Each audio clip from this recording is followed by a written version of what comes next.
de soutien du mouvement Le Balai Citoyen.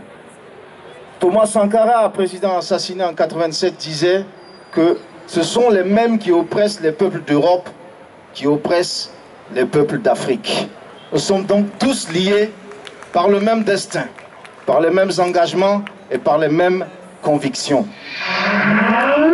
Ce que je souhaiterais vous dire, c'est que nous avons réussi à mener une insurrection populaire, une révolution, les 30 et 31 octobre 2014 au Burkina Faso, grâce à une mobilisation générale qui a commencé comme celle que vous menez aujourd'hui.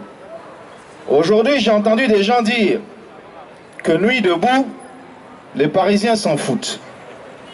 La majorité des Parisiens n'en ont rien à cirer de Nuit debout. C'est la même chose qu'on nous a dit quand nous nous sommes mobilisés au Burkina Faso. On a dit le balai, c'est rien. Le balai là, c'est que dalle. Si c'était encore des pioches ou des pelles, on s'en méfierait. Mais des balais, soyons sérieux. Mais ce sont ces balais là qui ont contribué au départ catastrophique du dictateur Blaise Compaoré. Par la suite, il y a eu une année de transition qui a été validée avec une charte que nous avons mis en place, que nous avons contribué à élaborer pour aller très vite aux élections présidentielles. 2 semaines pratiquement avant le début des élections, un putsch a été mené par un ancien camarade de Blaise Compaoré, le dictateur que nous avions chassé, le général Diendéré. Nous avons encore été obligés de mouiller le maillot, de ressortir, et nous avons chassé les putschistes. Un mois plus tard, les élections se sont tenues comme prévu. Aujourd'hui, nous avons pour la première fois de l'histoire de ce petit pays, le Burkina Faso, qui veut dire terre des hommes intègres, nous avons pour la première fois un gouvernement entièrement civil issu d'un consensus populaire. Qu'on le veuille ou pas, en tout cas c'est un consensus populaire. Mais nous maintenons la veille. Parce que dès lors que vous cessez de couper les mauvaises herbes ou votre gazon, qu'est-ce qu'elles font? Elles ont tendance à repousser. Et aujourd'hui, nous sommes dans la partie la plus délicate. Bien que nous ayons accompli de nombreuses choses, nous sommes et de nombreux sacrifices, puisque beaucoup de jeunes ont péri dans cette entreprise. Nous sommes aujourd'hui dans la stratégie du contrôle citoyen, où il faut à tout prix obliger les gouvernants à travailler dans le sens du peuple. C'est pourquoi je voudrais vous dire ces mots que le président Jomo Kenyatta du Kenya a dit.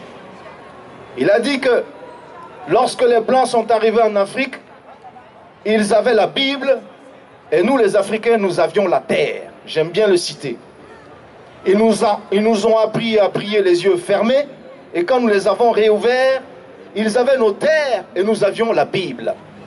Tout ce que je peux vous souhaiter, parce que ce qui se passe en ce moment, c'est la même chose. Les politiciens français vous ont appris à prier les yeux fermés ou à voter les yeux fermés. Pendant ce temps-là, ils se sont tapés des comptes au Panama, offshore, pendant que la jeunesse française vit le chômage. Est-ce que c'est normal ça? Est-ce que c'est normal? Nous avons des rêves et nous devons aller jusqu'au bout de nos rêves. Et nos rêves, c'est quoi? C'est une vraie humanité. C'est un vrai sens de ce que peut être l'être humain sur cette planète. Alors je vous encourage à continuer à rester sur cette place, à résister aussi longtemps que possible. Parce que ce que je veux vous dire, c'est que c'est une question de résistance. Plus vous résisterez, et plus les peuples du monde vous accompagneront. Je suis aussi venu vous donner le message de Bruxelles, parce que j'étais à Bruxelles il y a quelques jours, et ils ont copié-collé la même chose. Il y a Nuit debout à Bruxelles. Et ils me demandent de vous dire qu'ils aimeraient rentrer en contact avec la plupart de vos responsables. Je vous encourage vraiment à résister jusqu'au bout, parce que c'est une grande aventure. Et en ce moment-là, on pourra parler de la France, liberté, égalité, fraternité, pour de vrai. Vive le